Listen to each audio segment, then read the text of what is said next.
markay fayl garaystaan bil kasta waxa la doonayaa report waafaqsan amba warbixin waafaqsan waxa lagu baray cidda la xisaabtamaya waa head sectionska waxaana lagu xisaabtamaya waxa lagu soo daadajiyay waxaana lagu xisaabtamaya waxa lagu baray haddii aynaan intiinaasi aydan shaqayn oo aydan ku dadaalin tartan dhaxdiina oo tayeynta adeeg bixinta oo aydan ku dadaalin inaad mas'uul noqotaan waxay noqonaysaa wax alla wax adeeg bixinteen iyo qorshayaasha waaweyn ee wadana ka soconaya ma jirto marka waxaanu doonaynaa dhaxdiina arrimahan idinka oo si lilaahiya oo mas'uuliyadu ay tahay mas'uuliyad diiniya aad ka dhigayso mas'uuliyad wadaninimo aad ka dhigayso mas'uuliyad xilkasnimo aad ka dhigayso waxaanu agaasimo waaxid kasta iyo mas'uul kasta oo hor fadhiya ka codsanaynaa markuu helo qorshaha markuu helo qeexitaanka shaqada markuu helo habka loo qiimeeyo shaqada inaad shaqada ka dhaqaajisaan xafiisyadiina inaad mas'uuliyadda si la bilaabtaan inaana shaqadu ku xidhnaan agaasimo waaxid inaana shaqadu ku xidhnaan agaasimo guud inaana shaqadu ku xidhnaan wasiir ku xidhnaan laakiin shaqadu ay dhaqaaqdo si xilkasnimo ay u dhaqaaqdo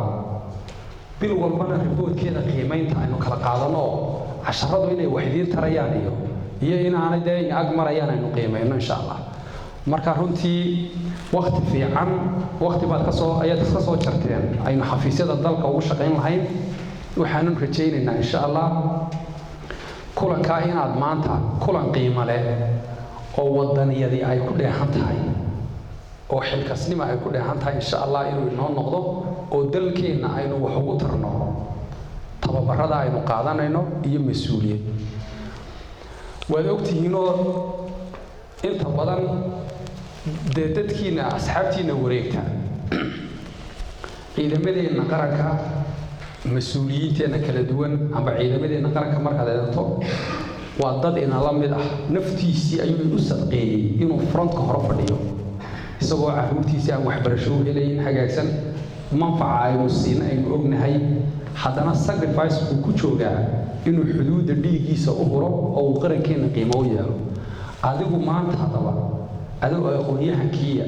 oo xafiis qalabaysan oo wax walba lagu diyaariyey oo gurigaagii jooga oo xaafadiinii jooga baa qaranka lagaaga baryayaa amba aanu kaaga codsanaynaa inaad waqtigaaga maskaxdaada dadaalkaaga daacadnimadaada aad u hurto si aynu kor ugu qaadno dalkeena horumarna u gaarsiino marka runtii aad iyo aad bay mahadsantihiin rag waayeen oo asxaab oo runtii qiimo leh baa wada fadhiya intaa markaan leeyahay anigu inigama aqoon badni inigama karti badni laakiin tala waayeelnimo ayaan idinla wadaagayaa marka waan ku rajo weynahay ragga mas'uuliyiinta qiimaha leh ee halka soo wada fadhiya dhammaantiin inaynu ka midho dhalin doono ujeedooyinka guud ee aynu dalkeena ka leenahay. Assalaamu calaykum warahmatullahi wabarakatuh.